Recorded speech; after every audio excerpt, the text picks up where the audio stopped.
పెడతా ఉంటే వట్టి చేతులతో వస్తానమ్ము నన్ను పెళ్లి చేసుకుంటానంటే నా బాధలు నా గుసలు నువ్వెందు కడతావయ్యో ఆ భగవంతుడు నిన్నెప్పుడు సల్లంగా చూడాలయ్యో నా తోటలో మాలి బిడ్డ నా కోటకి రాని వంట ఆ కోట నాకెందుకంట ఉన్నంతలో నేను ఉంటా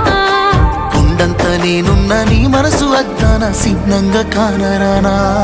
ఆ మామిడాకుల మీద ఆనా పచ్చ తోరణాలైతాయ జానా ఆ వరి పైరు మీద నానా అవి అక్షంతలే అయ్యేనా ఆ పత్తి పంటల మీద ఆనా పట్టు సీరలై వస్తాయ జానా ఆ